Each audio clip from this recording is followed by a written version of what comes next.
Thank you for listening to Depictions Media Radio.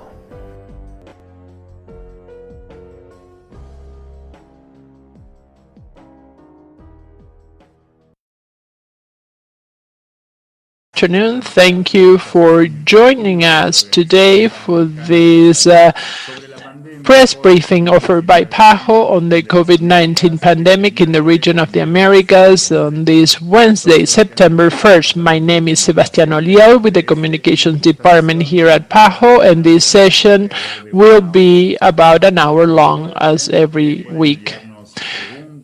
Please send us your questions using the chat, and we have already received your questions via email. Please, when sending your questions, do include your name and media outlet.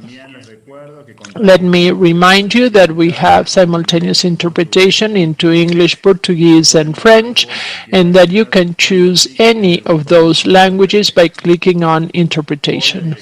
Today, PAHO's director, Dr. Carissa Etienne, will be reporting on the evolution of the pandemic in the Americas and will be offering an update on vaccination in the region.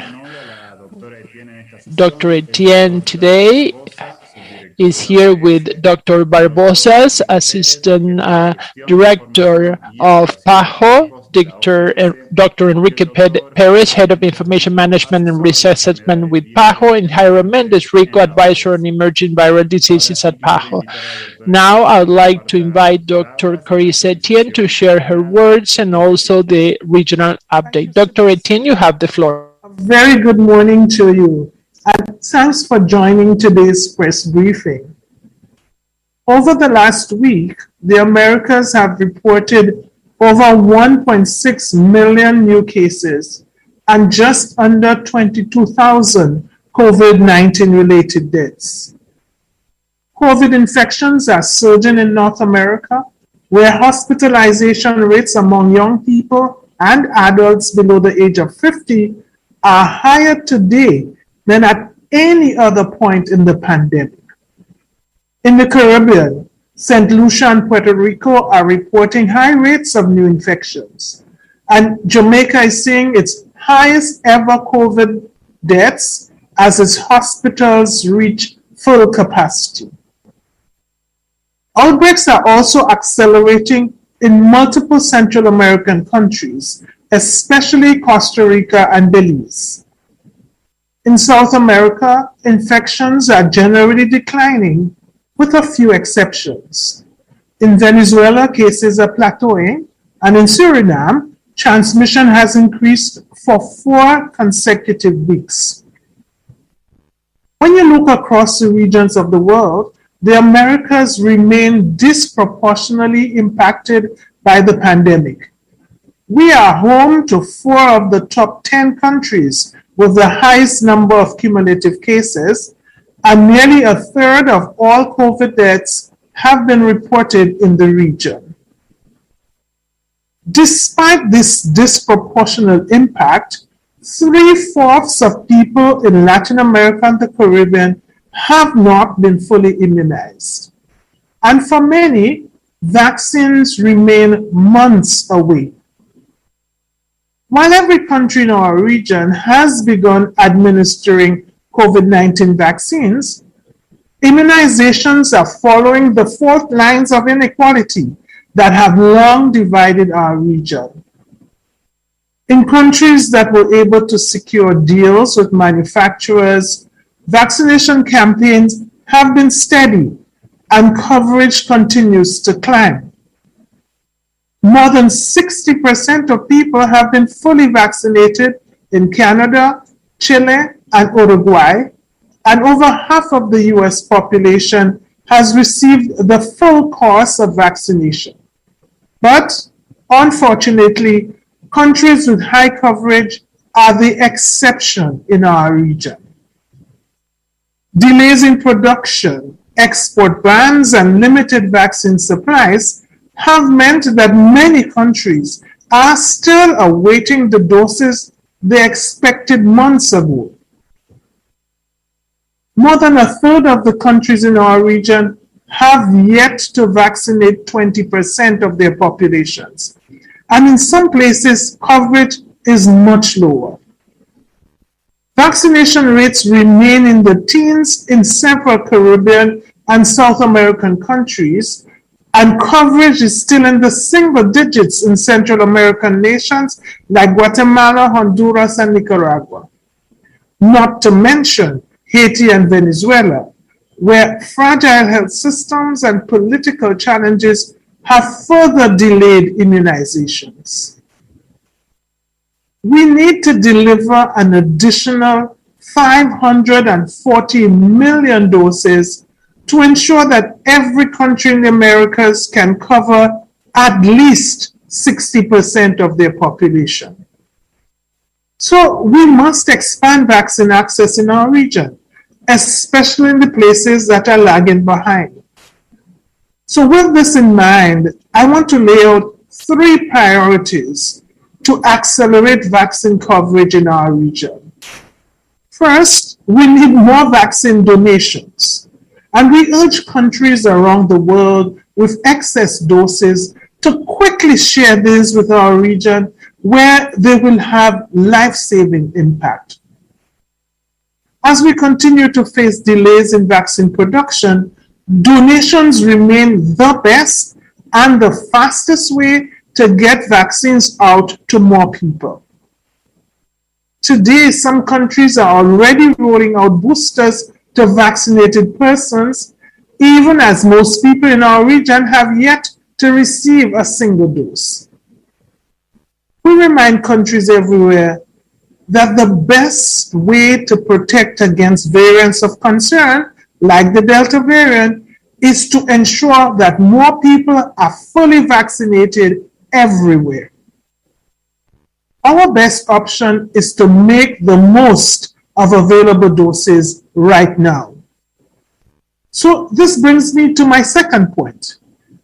We need to let public health and not politics guide our pandemic response. As vaccines remain limited, countries should prioritize doses for the most vulnerable, like the elderly, health workers, and those living with pre-existing conditions. Too many of these vulnerable groups have yet to be vaccinated, even as vaccination campaigns are reaching others who are less at risk. So we continue to urge countries to follow the science, both by designing campaigns that protect the most vulnerable and by applying public health measures that can bring down transmission.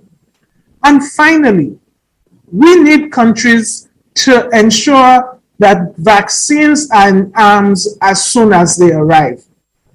While countries are administering doses quickly, this is just the beginning.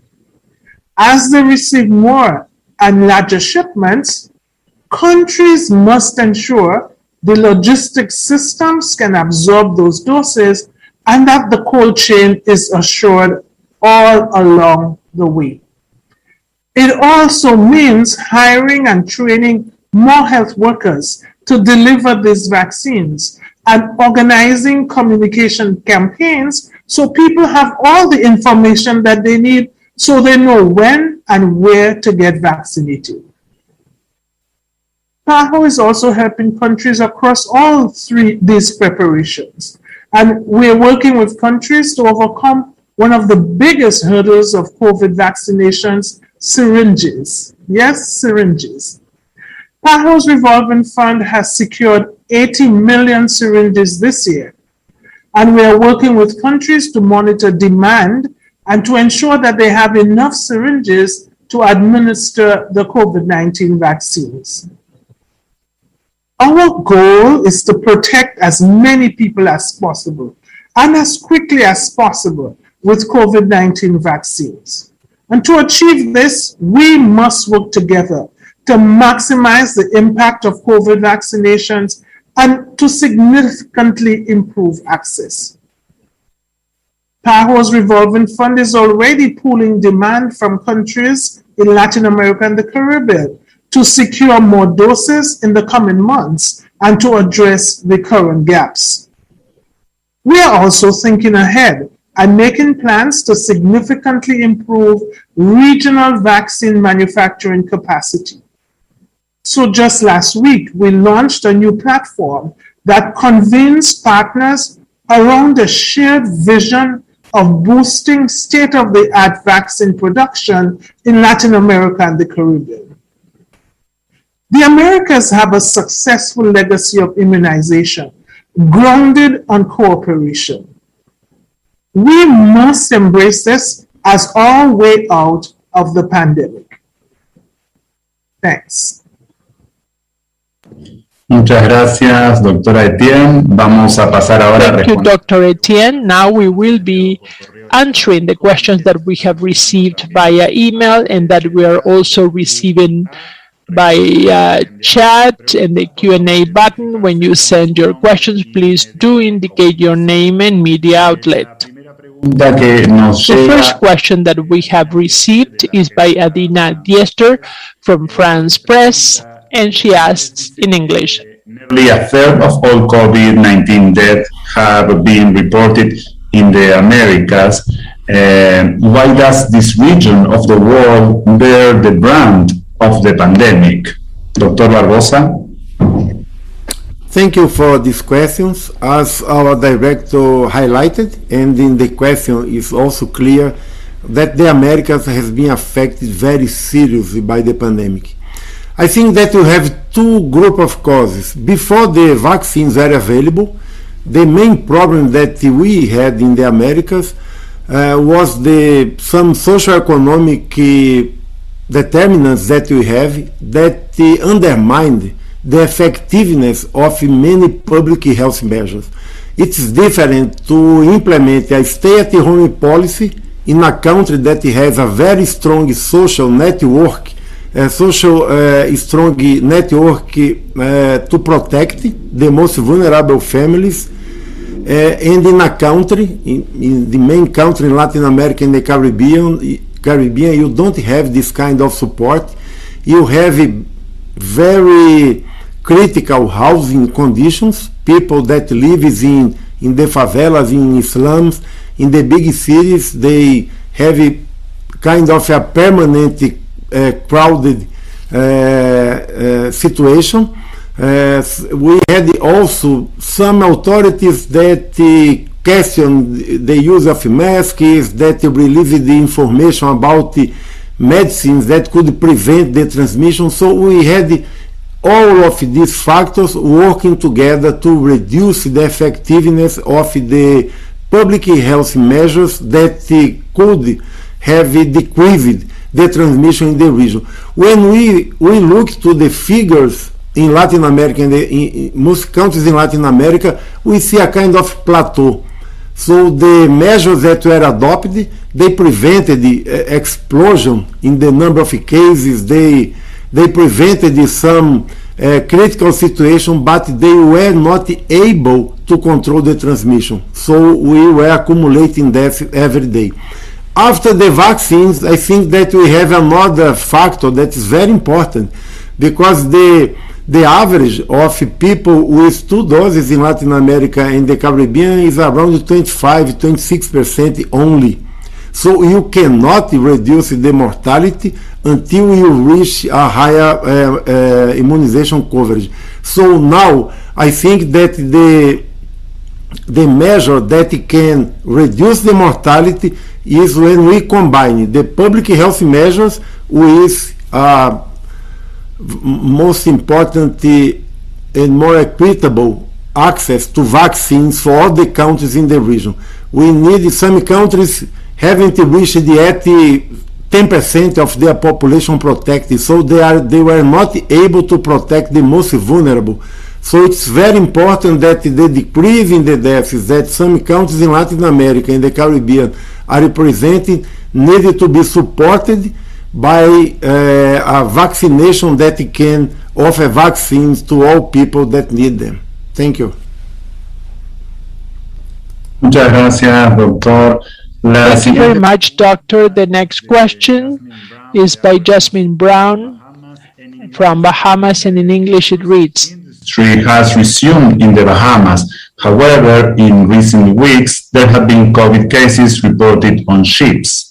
She also says that the Bahamian government announced all cruise passengers over the age of 12 must be vaccinated. Is the cruise industry too risky at this time, considering the fact that COVID cases are surging in the region? Dr. Enrique Perez? Thank you very much for this question, which is very relevant, not only for the Bahamas, but also for all the Caribbean countries related with the cruise business. We are aware of the pressure that the pandemic is posing on the tourism industry and in the national economies also, which is that depends on tourism, as well as the efforts that the cruise lines to establish preventing and mitigation measures on board the vessels. Nevertheless, it's important to consider that the major, let's say, COVID-19 transmission events that occurred on board cruise ships worldwide at the beginning of the pandemic, as well as their replication on smaller scales during the summer of 2020 and some events also in 2021. So also we have to consider that similarly that at the present evolution of the spread of the virus across the Americas, right? The director just talked about that and Dr. Chalbas as well. The unknowns related to the impact of the COVID-19 vaccines on the transmission of the virus, and as well the challenges related to accessing the vaccines and all the rolling out in most countries in this region. So consequently with this, all the attempts to reopen the ports to cruise ships, it is imperative to act with extreme caution. At the present, and as per the WHO position paper published in February 2021, the proof of vaccination against COVID-19 should neither be regarded as a guarantee or free of infection, nor be required. Also, with WHO, we are in the process of updating the document that was published in December 2020, and the name of the document is Considerations for Implementing a Risk-Based Approach to International Travel in the Context of COVID-19. The updated version of the document will be along the line of the national authorities in countries of destination may consider implementing a customized approach, if I call it that way, to public health measures, accepting from SARS-CoV-2 testing and or quarantine of requirements international travelers who are fully vaccinated. And when we mean fully vaccinated is the person that have received the last recommended dose of a vaccine against COVID-19 listed by WHO for emergency use or approved by a stringent regulatory authority 2 weeks or period of to traveling. Finally, I will say to illustrate using the approach that the United States is having, there is a need in establishing a more robust normative and regulatory frameworks at national level, which define the responsibilities of the national authorities, the cruise line operators, and the passengers. This framework, this work that the United States is published as the CDC website under the framework of conditional sailing order, and they update it frequently. I hope that with this I address the questions of the colleague of the Bahamas. Thank you very much. Gracias, doctor. Próxima pregunta. Thank you, doctor. The next question also from Bahamas, but at the regional level, Jasmine Brown from News and also from The Guardian are asking in English. been detected in many of the samples sent for testing from the Bahamas. Y también Daniel Politi del New York Times pregunta if could you please give us an update on the spread of the Delta variant in the region? Do you have any theories as to why the variant does not appear to have spread as quickly in Latin America and the Caribbean when compared to North America and Europe? Dr. Jairo Mendez? Thank you very much for that question. In close collaboration with the PAHO Genomic Surveillance Regional Network, several samples from the Bahamas have been sent to the sequencing reference lab in Fiocruz, Rio de Janeiro in Brazil, and more recently also to the Instituto Borges in Panama, where complete genomes have been obtained. According to the most recent information already available in global databases, the alpha variant of concern has been detected in most of these samples from Bahamas, together with other variants in less proportion, including Iota, classified as by WHO as a variant of interest. So far, there is no evidence of Delta variant circulation in the Bahamas. Nevertheless, increasing detection in the Caribbean has been demonstrated, particularly in Antigua and Barbuda, Aruba, Cayman Island, Dominica, Guadeloupe, and Barbados, in close co-circulation with others, including Alpha and Gamma. Talking about regional situation, Delta variant has been detected in at least 44 countries and territories. It doesn't mean that it's actually circulating or that is impacting in the community transmission. Why the Delta hasn't had a huge impact so far is not easy to explain. Perhaps some sort of cross-protection because of the previous circulation of many other variants may help to make a little bit more less fast the introduction and the distribution of this variant. But again, I think that is early to say what is happening.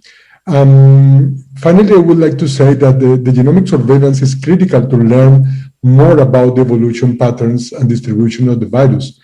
Nevertheless, remember that there is only one SARS-CoV-2 virus.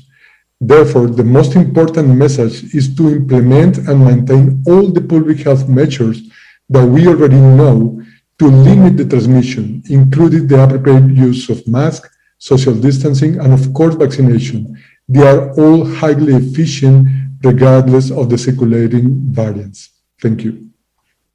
Muchas gracias, doctor. Thank you very much, doctor. The next questions were sent by Adriana Somnes from CNN Spanish and also Alonso Castillo from the Voice of America. Adriana is asking whether it is necessary to administer a third dose of the COVID-19 vaccine, and Alonso is also asking what are the ethical objections to a third dose of the vaccine in the US and in other countries. Dr. Barbosa. Thank you for the question, Adriana and Alonso. Adriana, when we're talking about vaccines, we are talking about various vaccines because the vaccines that are being used today for COVID-19 use technological platforms that are different. They also have a different behavior and their performance is also different from the point of view of efficacy and duration of protection. All of that is being observed in different studies throughout the world. I do not think that there is just one vaccine in the world that has been the subject of so much study to determine how long protection takes. This is information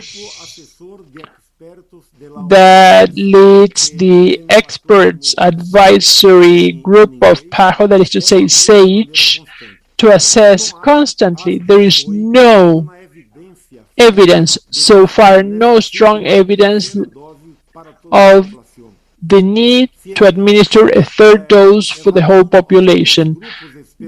Some specific groups are being assessed, but the information that we currently have is not enough to make a recommendation for a third dose. What we know so far and what we already have data about is that if individuals do not have at least one dose of the vaccine, there is a large number of individuals that receive the first dose, but they have not completed the schedule with a second dose for protection. So PAHO, WHO have no doubt that our priority is to expand access to vaccines. Protection will not be greater if a wealthy country starts administering third or fourth doses while transmission is uncontrolled in other countries, because in those countries there is no access to vaccination. So the best way to protect everyone is by expanding access to vaccines. That is our priority.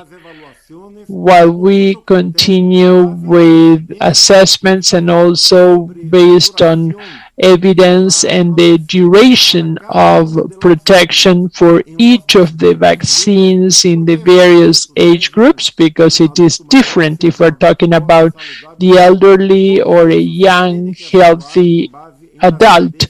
All of that has to be seen based on evidence, and evidence nowadays does not point towards a third dose, rather the need to expand vaccination in most of the countries of the world. The ethical problem is exactly related to what I was saying in Spanish.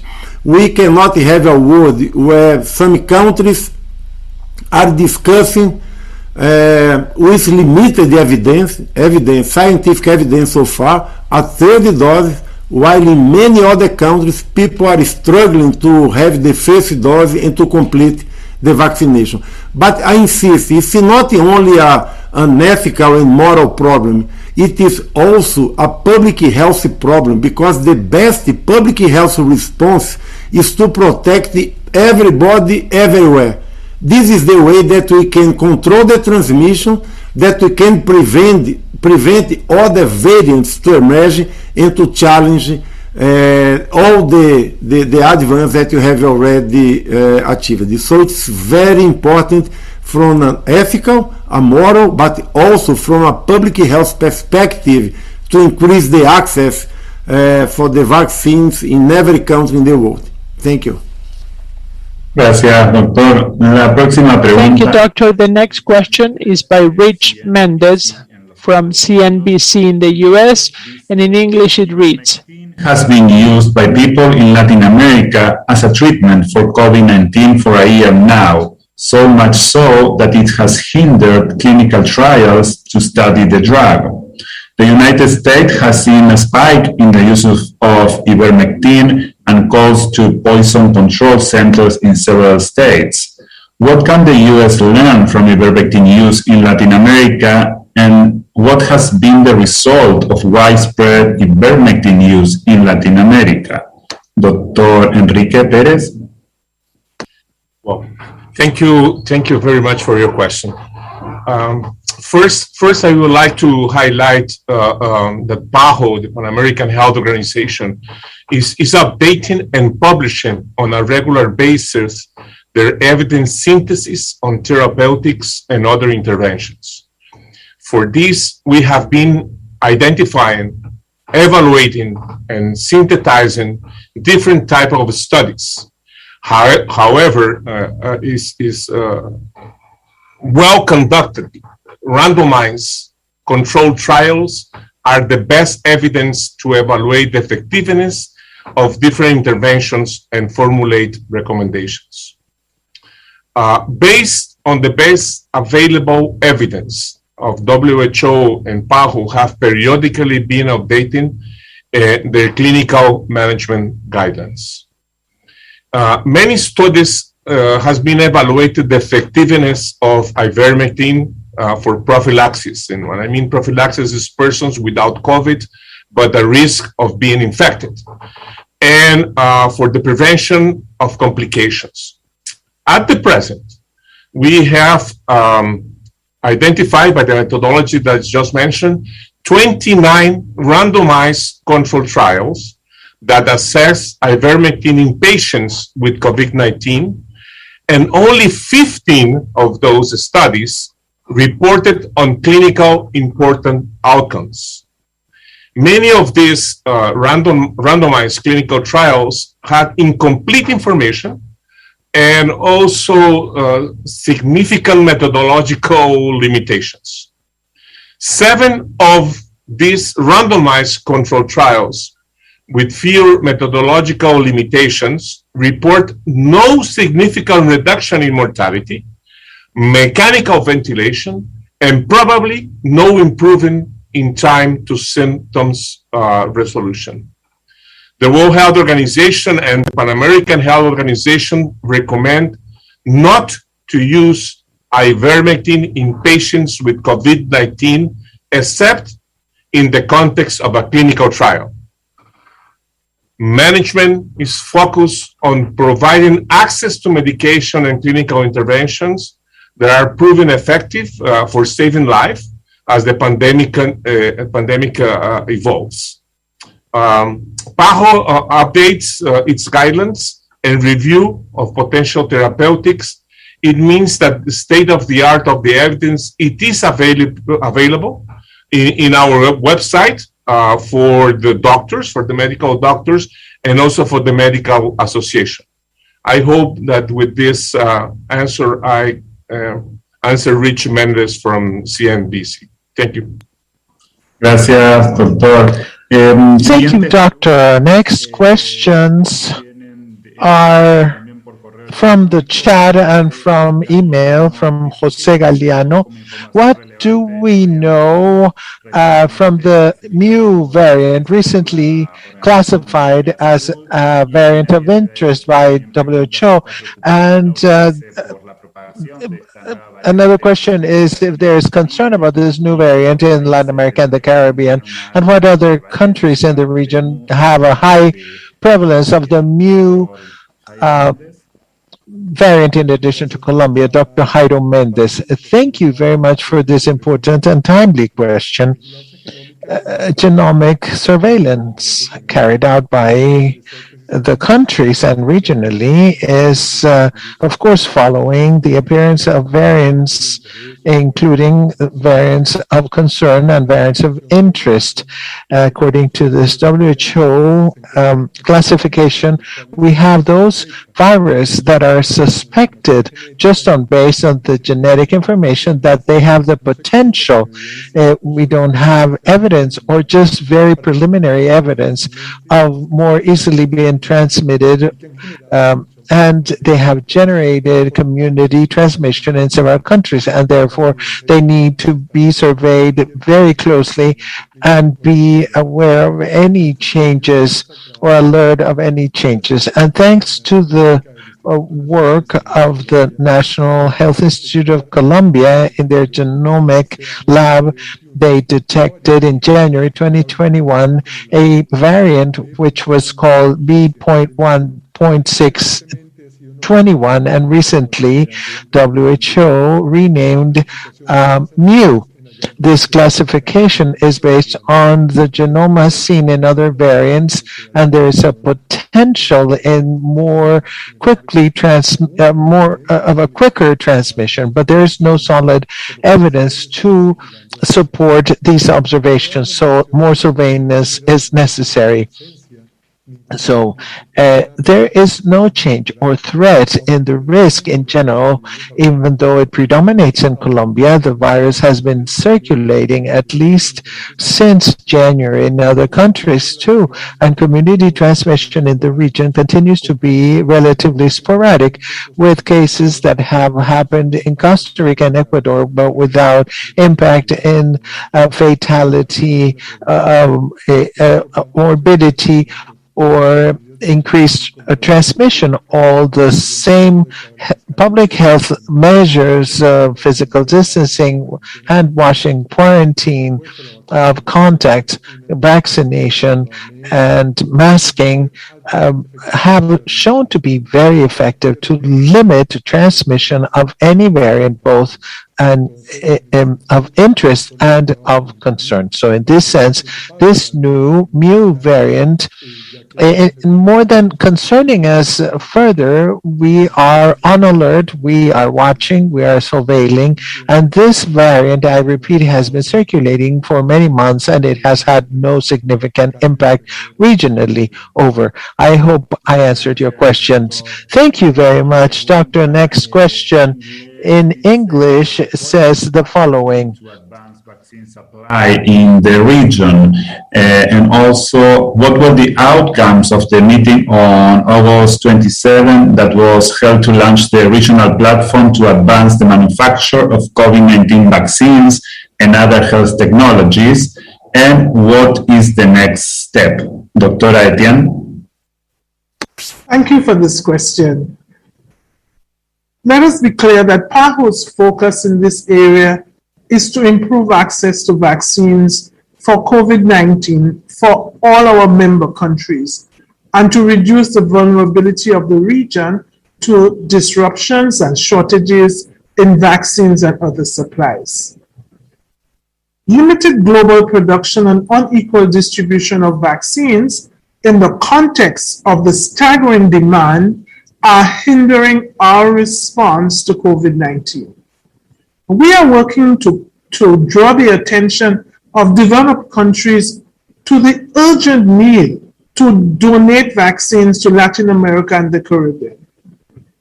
As we see, donations are the best alternative to fill the critical gap in vaccine deployments that COVAX is still facing. We acknowledge the countries that have already made donations, such as the United States, Spain, Sweden, and Canada. These vaccines have been extremely helpful to the countries, which are still far from protecting the most vulnerable and priority groups, as I mentioned before. I convened a meeting with the ambassadors of countries that have already made donations or have pledged to do so in the future, to share with them the challenging epidemiological situation that we face in this region and the very limited access that some countries are still experiencing, and to ask them to donate more vaccines. Another part of our initiative is to expand vaccine access through the use of our revolving fund to procure COVID-19 vaccines for our member states. So the countries can complement the vaccines that they are purchasing or that they are receiving through COVAX and other bilateral deals, and so be able to achieve the high vaccine coverages that will be necessary to control the transmission. We have already received requests from some 24 countries for these vaccines, which will be made available in the last quarter of this year and for 2022. Last week, yes, we launched our new regional platform, which is one component of our work to strengthen manufacturing capacity in Latin America and the Caribbean. The first concrete initiative under this platform is to facilitate the tech transfer process to ensure regional ability to manufacture mRNA vaccines against COVID-19. So thus far, we have received some 32 proposals from private and public companies that want to participate in this crucial endeavor. These proposals are now being analyzed, and the results will be announced by the end of September. Let's be clear that this is not a short-term response, but part of a long and sustainable process to reduce our dependency on imported medicines, vaccines, and medical supplies in this region. During this pandemic, it became evident how dependent we are on imported medical supplies, which can cause shortages and jeopardize the response from the countries.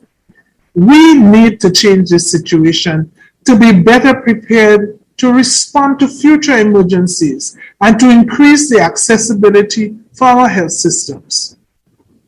PAHO also wants to have all the medical products that can be produced under the Regional Platform Initiative to be genuine regional public health goods, using the Strategic Fund for Medicines and the Revolving Fund for Vaccines to benefit all the countries of Latin America and the Caribbean. Thank you. Muchas gracias, doctora Etienne. La siguiente pregunta viene de Florencia. Thank you very much, Dr. Etienne, from Ms. Truco and Mr. Colin from Guatemala. Florencia says that the Mexican agency, COFEPRIS, issued a favorable opinion to approve the Abdala vaccine. Florencia asks for comments about this news coming from Mexico, and Daniel Colin from Guatemala asks whether the Abdala vaccine could be an option of purchase through PAHO for those countries that are having trouble to buy other brands of vaccines. Thank you very much for the question. There's always curiosity about the processes to obtain licenses for the region. Each health authority has their own laws and regulations that are the basis for their decisions. Yes, so COFEPRIS, FDA, Visa in Brazil, and others, each health authority has its own legal framework in each country, and based on this legal framework, they evaluate vaccines, medications, and give an authorization for emergency use or a definitive final license. We do not comment on what decisions each one of the national regulatory agencies in each country makes. This is a sovereign decision by each authority, and it should be based on international standards and transparency. One of the technical cooperations that is most important of PAHO during the pandemic has been working to support regulatory authorities in the region. Every 2 weeks, we get together with regulatory authorities to facilitate information exchange and support with information so that they can make their decisions. So I repeat, this is an individual decision of each national authority and is valid for each country. For us, for PAHO, in order for us to be able to buy a vaccine through the revolving fund of PAHO, the vaccine has to be authorized and pre-qualified with EUL from the WHO, and this has always been the arrangement by the revolving fund. It is a level of safety, a guarantee of safety and effectiveness for all vaccines we buy through the revolving fund. So regarding vaccines that are being produced currently in Cuba, they have not received an emergency use license, EUL, from WHO, so they cannot be purchased through the revolving fund.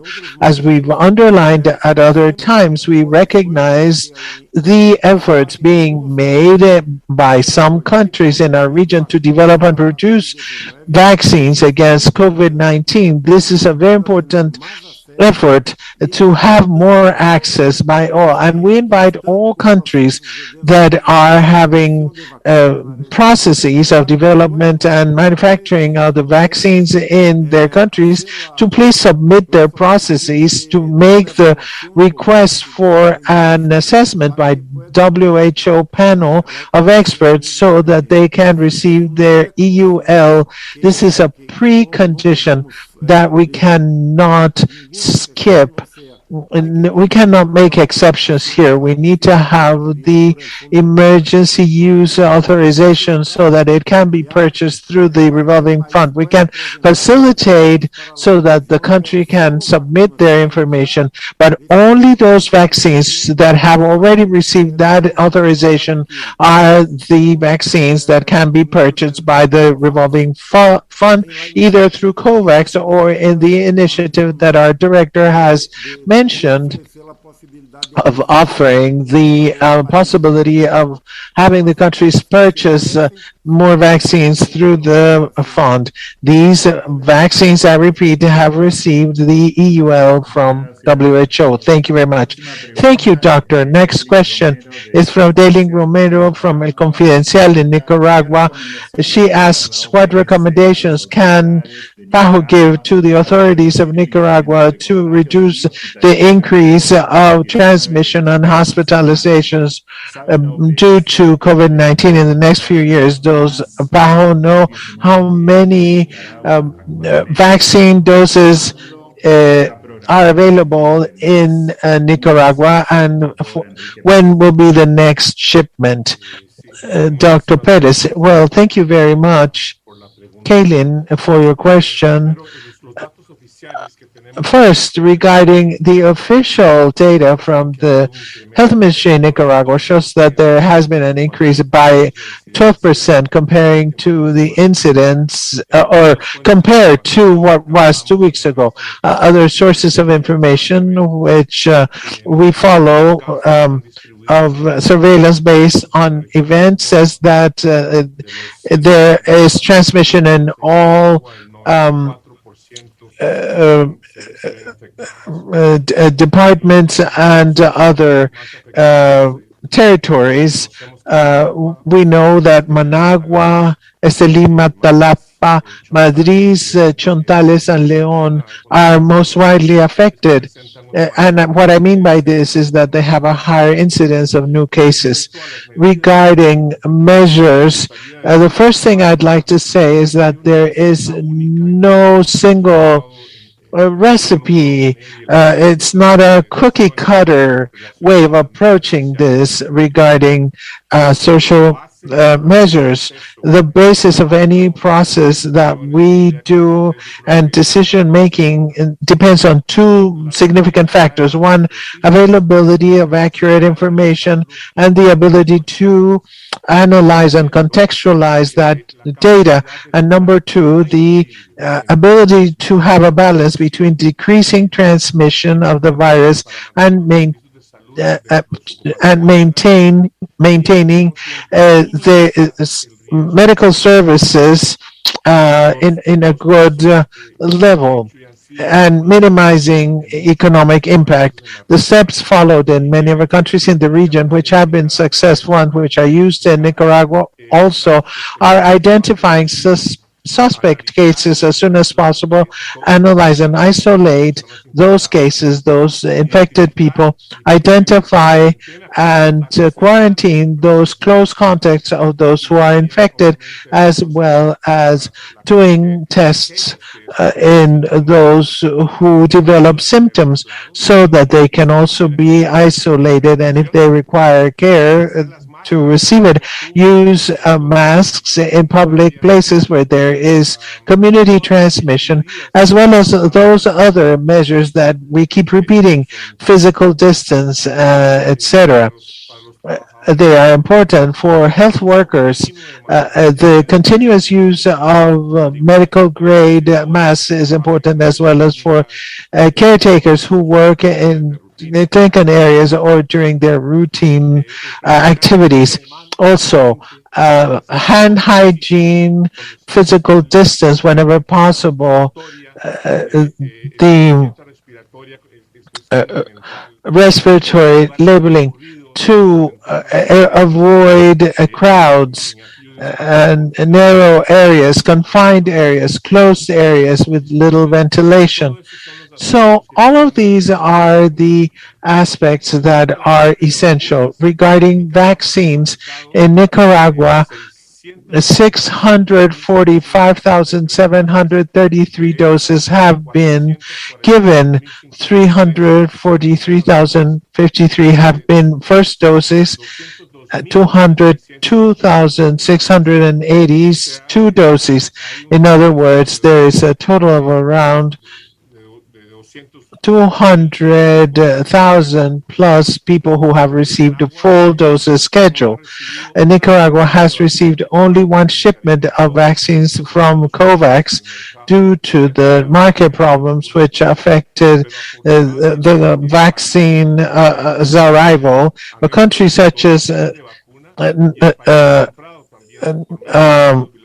Norway and others, and they have also purchased through Russia, which has made more vaccination possible. 330,000 from AstraZeneca donated by Spain will be arriving, and part of these Spain donations are in the process with 690,000 more doses, and there will be fourth and fifth and sixth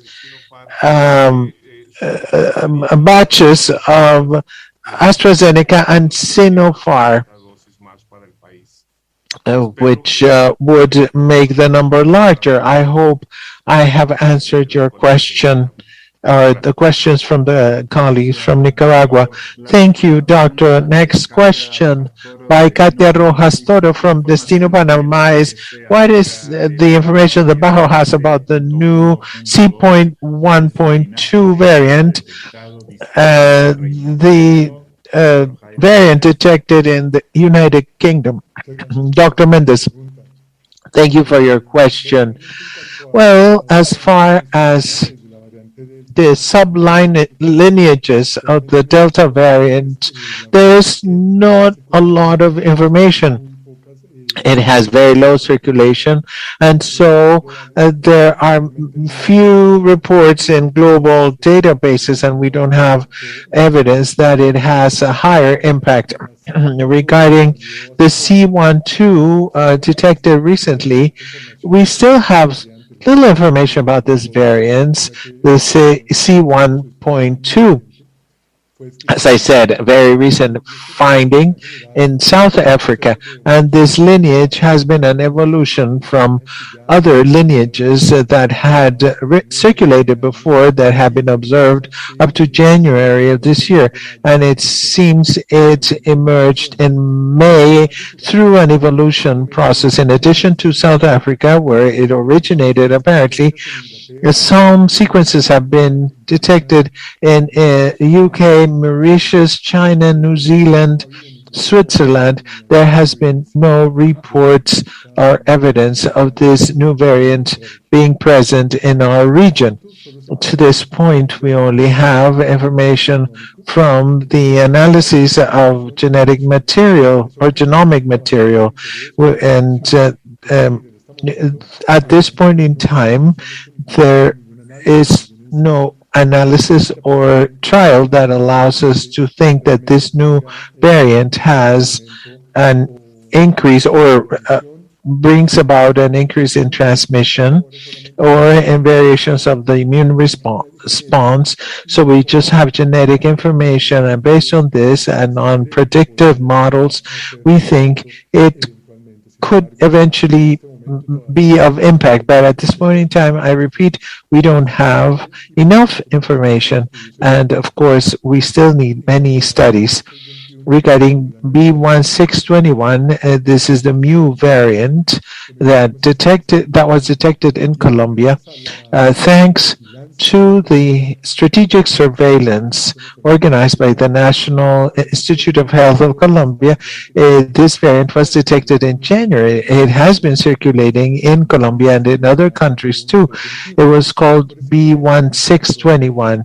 It was renamed as a variant of interest, and the name of variant mu was given based on genomic studies.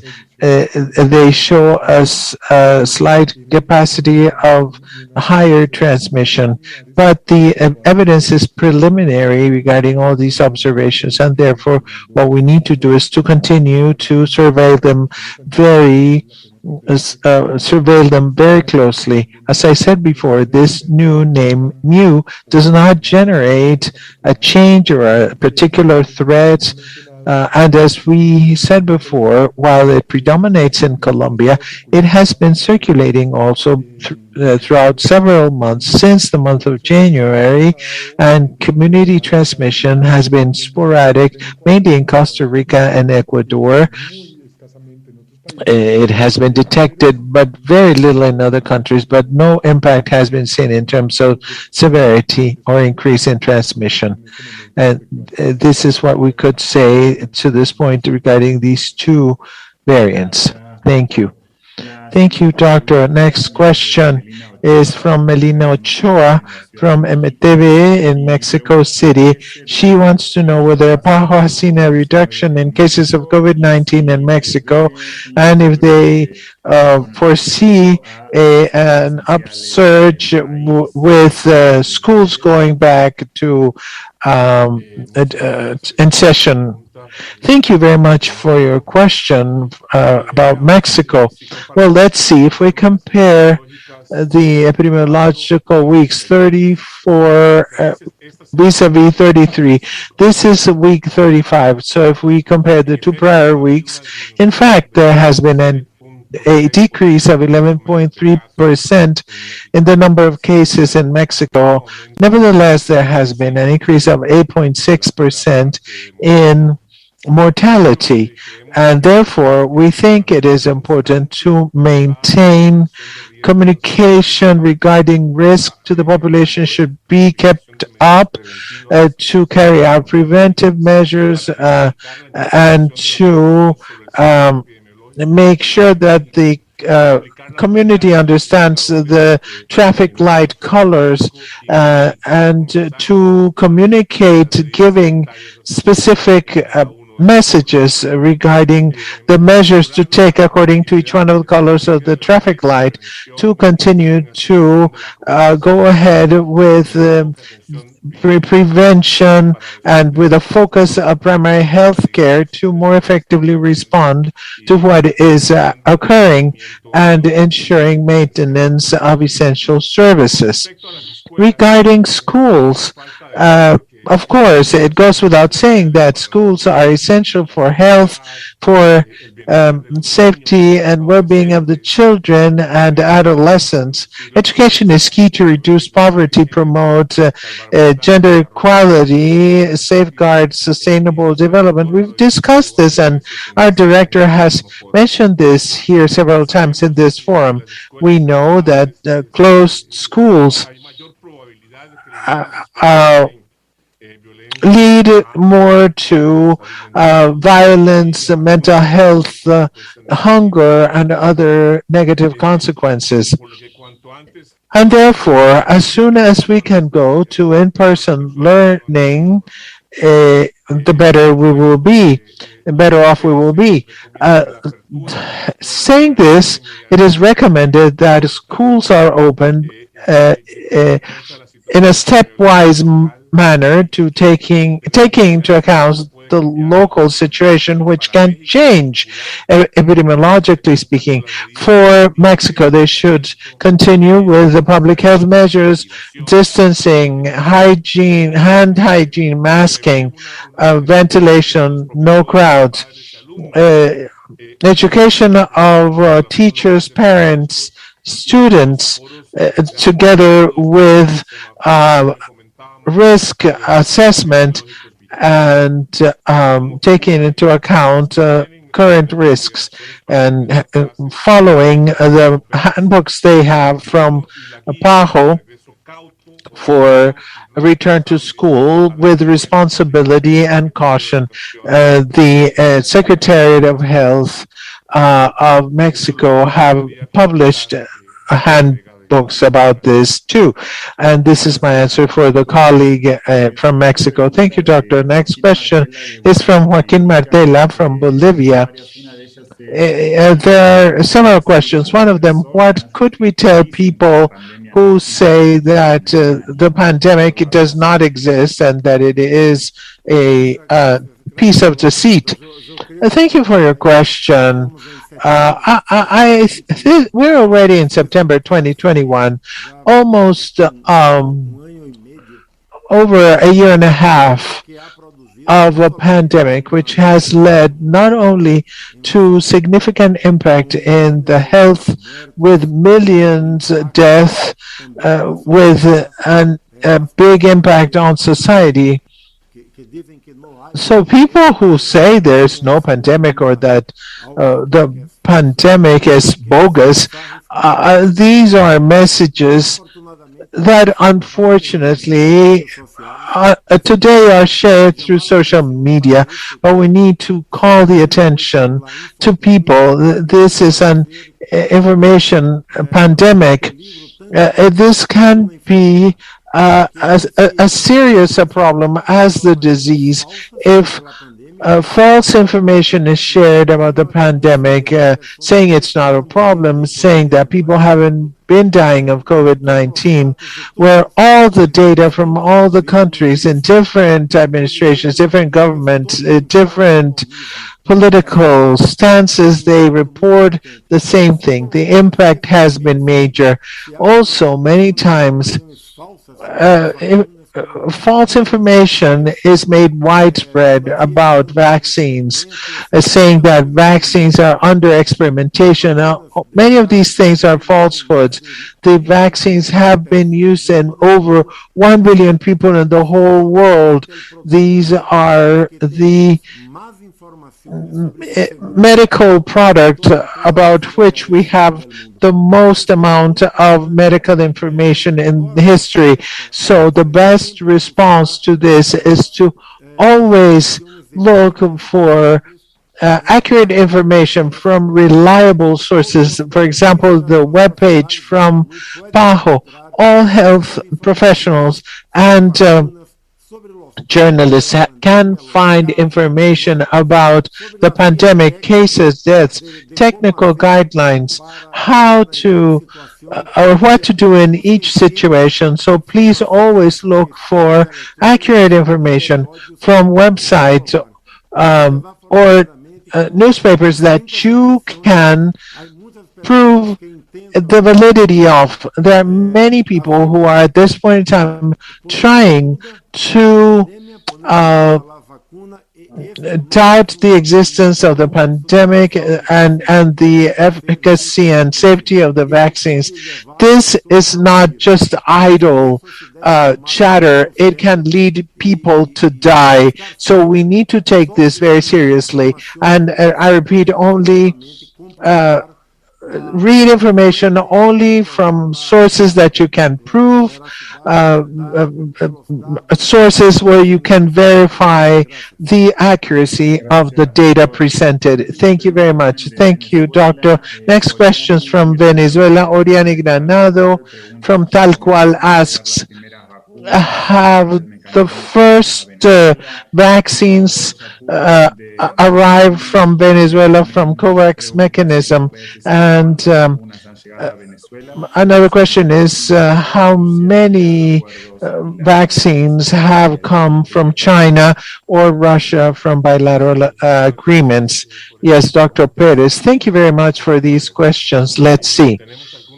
We have some information we can share with you. The total number of doses received by Venezuela is about 4.9 million, including Sputnik, Sinopharm, and Abdala vaccines as well. We don't have the disaggregated information of each of them. The weekend they received more doses of Sinopharm, but we don't have the exact number of how many doses arrived. But other vaccines are being processed through bilateral agreements, well, mainly from Sinopharm, and within COVAX, the purchase orders have been generated for 693,000 Sinopharm doses, which will be arriving by the end of September, and other Sinopharm vaccines through COVAX